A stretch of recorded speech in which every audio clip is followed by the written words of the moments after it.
Good morning everyone. এটা হচ্ছে next day morning, মানে সানডে। তো কালকে তো তোমরা দেখলে যেরকমটা গাছ কাটাকাটি হচ্ছিলো, তো গাছ কাটতে কাটতে না সন্ধে হয়ে গেছে।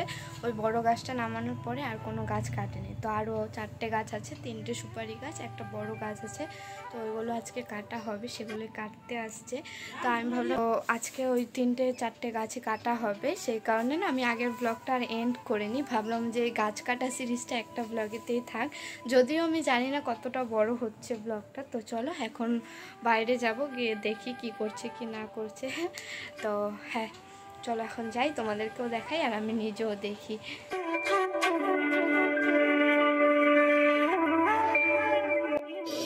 তো এটা হচ্ছে আমাদের একটা নিম গাছ, মানে ওই তিতা নিম যেটা হয়, ওই গাছটা কালকে নামাইনি, যেহেতু কালকে শনিবার ছিল আর ওনারা নামাবেনও না। তাই আজকে দেখো ব্রাহ্মণ নিয়ে এসেছে, উনি প্রথমে কেটে দেবে, তারপরে ওনারা নামিয়ে নেবে।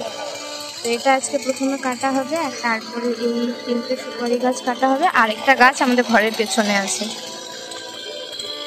তো জানো তো, ভেবেছিলাম এই দুদিনের ব্লগ আমি একটা ভিডিওতে দিয়ে দেব, বাট তখন তো আমি এডিট করছিলাম না, আর এত আওয়াজের মধ্যে না এডিট করতেও ইচ্ছা হচ্ছিল। পরে এডিট করতে বসে দেখছি যে দুদিনের ব্লগ যদি আমি একটা ভিডিওতে দিয়ে দিই তাহলে অনেকটা বড় হয়ে যাবে, আর অতটা বড় ব্লগ দেখতে কেউই পছন্দ করে না। তাই ভাবলাম যে ঠিক আছে চলো দুটো আলাদা দিনেই দিয়ে দেবো। এই কারণেই কিন্তু আমি ইন্ট্রোটা ওরকম ভাবে শুট করেছিলাম। তো দেখো ওই যে কালকে যারা গাছ কেটেছে ওনারাই এসেছে, আর সঙ্গে তোমাদের বললামই ব্রাহ্মণ নিয়ে এসেছে। তোমাদের এর আগের ব্লগে বলছিলাম না আমাদের প্রত্যেকটা কাজ এতটা ডিলে হচ্ছে, তো যে আর কি গাছ নিয়েছে সে তো আমাদের এই সামনের পুরো বাগানটা দেখেই গাছ নিয়েছে, আর উনি না ভালো করে লক্ষ্য করেনি যে এখানে একটা তিতা নিমের গাছও আছে। তো ওনার মেইনলি কন্ট্যাক্ট ছিল যে আমাদের এই বাগানটা পুরো পরিষ্কার করে দিতে হবে। আর দেখো কালকের গাছ কাটাতে না এখানে এত রৌদ্র এসেছে, আমার কাকিমণিরা আমাদের উঠোনে এনে তোষকগুলো আর কি শুকাতে দিয়েছে। আসলে ঘর ঝাড়ছে, তো সেই কারণে তোষকগুলো বাইরে এনে এখানটায় রোদ্রে দিয়েছে। তো হ্যাঁ তোমাদের যেটা বলছিলাম, আর কালকে যখন ওরা গাছ কাটছিল তখন আর কি দেখেছে এটা তিতা নিমের গাছ, আর তারপরে আর কি ওই মালিককে গিয়ে বলেছে যে এই গাছ তো আমরা কাটবো না। তো উনি এটা নিয়ে আরো ভেজালে পড়ে গেছে, এটা হিন্দুরাও কাটবে না আবার মোহামেডানরাও কাটবে না। উনি অনেককে ফোন করে জিজ্ঞাসা করেছে, বাট কেউই কাটতে চাইছে না। তো তাই জন্য ব্রাহ্মণ দিয়ে আর কি কাটাবে, আর উনি গাছটা নিয়ে যাবে। আর আজকে যে এই জায়গাটায় এত রৌদ্র পড়েছে, এতদিন তো জঙ্গল ছিল, এক ফোঁটা রৌদ্র পড়তো না, বোঝাও যেত না। আর এই গাছটা নামানোর পরে এই যে যেটুকু ছায়া দেখছো এটাও আর থাকবে না, কি যে অবস্থা হবে কয়েকদিন কে জানে।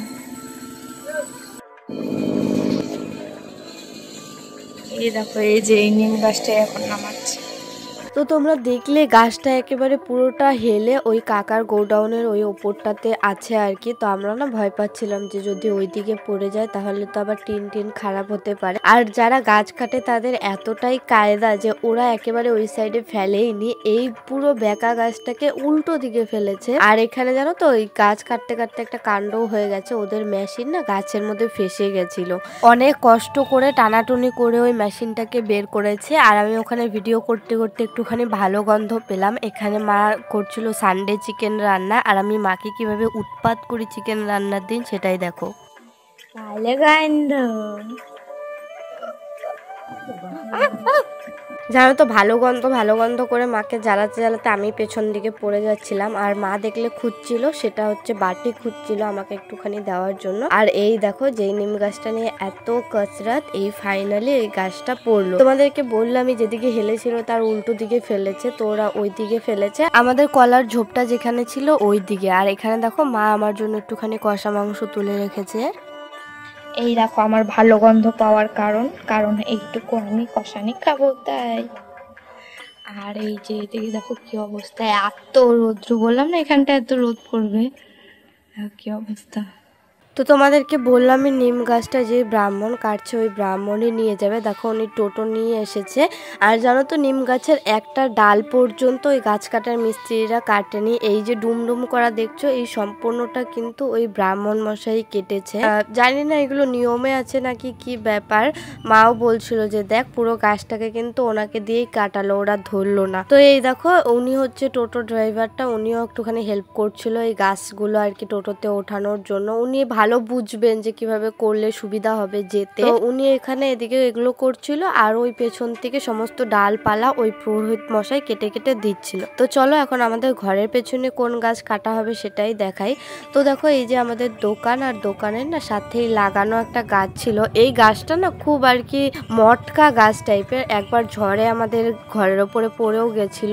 এই যে বড় গাছটা দেখছো, এই পাশের জঙ্গলটা নয় কিন্তু এই সামনে দেখো গাছের মধ্যে উঠেওছে এই যে বড় গাছটা, এই গাছটাই এখান থেকে কাটা হবে। এই গাছটা না আমাদের বাড়ির সবাই অনেকদিন আগেই বলেছিল এই গাছটাকে আর বাড়তে দিতে না, কেন কি এটা যদি ঘরের ওপরে পড়ে তাহলে বুঝতেই পারছো ছাপড়া ঘর। আর এই যে দোতলাটা দেখছো এটা কিন্তু আমাদের দোকানের, মানে আমাদের আর কাকুদের দোকান মিলিয়ে আছে। তো এটার উপরে পড়লে টিনগুলো কত মরচে ধরেছে দেখতেই পারছো, ফুটো হয়ে যেত। আর ওই দিকে দেখো আমাদের বাড়ির ভেতর থেকে টোটোটা বেরিয়েও গেল ওই নিম গাছ লোড করা আর কি।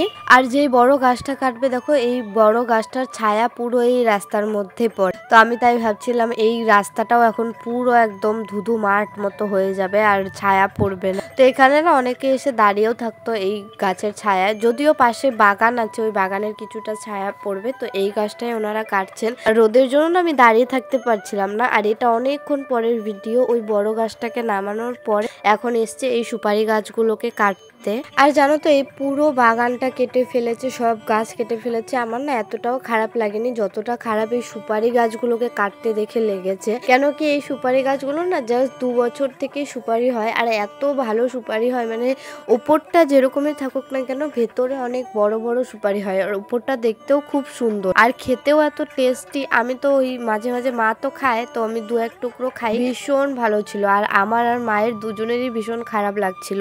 এই সুপারি গাছগুলো অনেক বছর থেকে আছে কিন্তু ফল এই 2 বছর থেকেই দেয়, আর দেখো কেটে ফেলতে হচ্ছে। বাবা ওখান থেকে একটা কলা পাতা নিয়ে আসো, আনো না ভাত খাবো। আর গাছগুলো তো পড়েই যাচ্ছে গা, পড়বে পড়বে, ওই কলা গাছটা পড়ে যাবে গা। দেখেছো আমি বাড়িতে কত উৎপাত করি, তা আমার কথা শুনে না ওখানে আরো 2-3 জন ছিল, সবাই মিলে হাসছিল। তো যাই হোক, তো দেখো আমার কথা শুনে ওই যারা গাছ কাটছিল ওই আঙ্কেলরাই একটা পাতা কেটে দিল, আবার টুকরো টুকরো করে দিয়েছিল বাবার কাছে। তো বাবা আবার ওটা নিয়ে ওখানে কলের পাড়ে একবারে ধুয়ে নিয়ে এলো। আর দেখবে মাঝে মাঝে কলা পাতায় খেতে বেশ মজাই লাগে। আমি এর আগেও একদিন একটা পাতা কেটে ফেলেছিল, তো ওটাকে ধুয়ে পরিষ্কার করে নিয়ে এসেছি যাতে ভাত খেতে পারি। আর এখন তো এই কলা পাতায় খাওয়াটা উঠেই গেছে, আগে তবুও অনুষ্ঠান বাড়িতে মাঝে মাঝে কলা পাতা দেখা যেত, এখন তো তাও যায় না। তো আমি মাঝে মাঝে শখ করে আর কি কলা পাতায় খাই, হঠাৎ, খুব একটা হয় না, হঠাৎ একদিন আমার ইচ্ছে করলো তখন। আর তারপরে না খাওয়া দাওয়া করে একটুখানি শুয়েছিলাম, দেখছি কি হঠাৎ করে খুব আওয়াজ হচ্ছে রাস্তা থেকে। আর যেহেতু এই পেছন দিকে আমাদের বড় গাছটা কাটা হচ্ছিল, তাই যদি কেউ একটা নিয়ে যায় তখন আবার আমাদেরই আর কি বলবে যে কে নিয়ে গেল বাকি। তো তাই আমি আবার তাড়াহুড়ো করে উঠে রাস্তার পাশে এলাম। তো দেখছি যে নিয়েছে গাছগুলো কিনেছে আর কি, উনি গাড়ি পাঠিয়েছে সব খড়িগুলো নিয়ে যাওয়ার জন্য। আর এই দেখো পিছনের যে বড় গাছটা দেখাচ্ছিলাম, এটার কিন্তু অনেকগুলো ওই ডুমডুম মতো হয়েছে, আর এটার গোড়াটাও না অনেকটা বড় হয়েছিল। ছোট থেকে যেহেতু বললাম যে গাছটাকে কেটে ফেলতে বলেছিল, তো এইটা আমি ভাবতেই পারিনি যে এত বড় হয়েছে গাছটা। আর ওপরটা দেখে না বোঝা যায় না যে গোড়াটা কতটা মোটা হয়েছে। তো দেখো এই গাছটা ফেলতে গিয়ে আমাদের আবার একটা কাঁঠাল গাছের ডালও পড়ে গেছে ওই পেছন দিকটাতে। তো বিকেলবেলা এই রাস্তার সামনে অনেকক্ষণ দাঁড়িয়েছিলাম, ওনারা যখন আর কি খড়িগুলো ওঠাচ্ছিল। তো আমি আবার ওদেরকে জিজ্ঞেস করলাম যে সবই কি নিয়ে যাবে, তো বললো যে না সব নিয়ে যেতে বলেনি, শুধু এই খড়িগুলোই নিয়ে যেতে বলেছে, আর ওই বড় ডুমগুলো পরে নাকি আবার পাঠাবে গাড়ি, তখন নিয়ে যেতে বলেছে। আর দাদা বা বাবা কেউই ছিল না বাড়িতে, ওরা তো দুপুরবেলা এসে খাওয়া দাওয়া করে চলে গেছে। আর যেহেতু পুজো আর বিয়ের সিজন চলছে না, তো ওদের একটু চাপই পড়েছে, তাই জন্যই আমি এখানে অনেকক্ষণ দাঁড়িয়ে দাঁড়িয়ে দেখছিলাম, আর মা একটুখানি শুয়েছিল। তো আর মাকে ডাক দিইনি, আমি এখানে দাঁড়িয়ে একটু দেখলাম আর ওদেরকে শুনলাম যে সব নিয়ে যাবে কিনা বা কি বলেছে।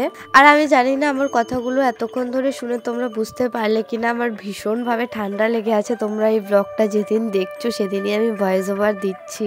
তো এই ছিল আমাদের গাছ কাটার দ্বিতীয় দিন, কিরকম লাগলো কমেন্টে লিখে জানিও। ভালো লেগে থাকলে লাইক করো, কমেন্ট করো, শেয়ার করো, সাবস্ক্রাইব করতে